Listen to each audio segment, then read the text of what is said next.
Telangana cabinet ఇవాళ సమావేశం కానుంది. సాయంత్రం 4 గంటలకు సీఎం రేవంత్ రెడ్డి అధ్యక్షతన జరిగే సమావేశంలో పలు కీలక అంశాలపై చర్చ జరగనుంది. త్వరలో పంచాయతీ ఎన్నికలు రానుండడంతో రేవంత్ సర్కార్ కొన్ని కీలక నిర్ణయాలకు ఆమోదం తెలపనుంది. కేబినెట్లో ప్రధానంగా రైతు భరోసా, రైతు కూలీకి 12,000 సాయం, బీసీ రిజర్వేషన్, కులగణనపై చర్చ జరగనుంది. ఇప్పటికే రైతు భరోసాపై కేబినెట్ సబ్ కమిటీ పలుసార్లు సమావేశమై సుదీర్ఘంగా కసరత్తు చేసింది. రైతు భరోసా విధి విధానాలపై కేబినెట్ సబ్ కమిటీ 3 రకాల ప్రతిపాదనలు సిద్ధం చేసినట్టు తెలుస్తోంది.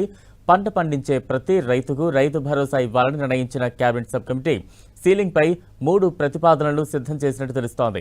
వీటిలో భాగంగా 10 ఎకరాల వరకు సీలింగ్ పెట్టడం, ఐటీ చెల్లించే ఉద్యోగులతో పాటు ప్రభుత్వ ఉద్యోగులకు రైతు భరోసా నుంచి మినహాయించడం, లేదంటే అందరికీ రైతు భరోసా ఇవ్వడం, ఈ మూడింటిలో ఏదో ఒకదానికి కేబినెట్ ఆమోదం తెలపనుంది. దీంతో పాటు రైతు కూలీలకు ఏడాదికి 12,000 సాయం కూడా కేబినెట్ నిర్ణయం తీసుకునుంది.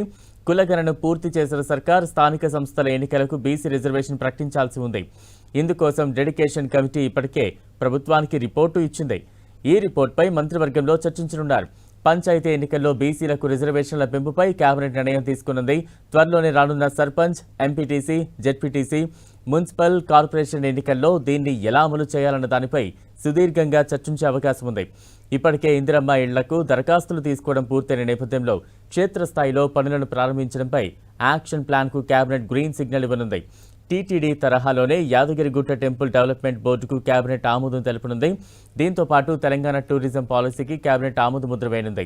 ఇక ప్రభుత్వం కొత్తగా నిర్మించనున్న Shamirpet Medchal metro line project, అలానే ఫైనాన్షియల్ డిస్ట్రిక్ట్లో మాజీ ప్రధాని మన్మోహన్ సింగ్ విగ్రహం ఏర్పాటుపై మంత్రి మండలి ఆమోదం తెలుపనుంది.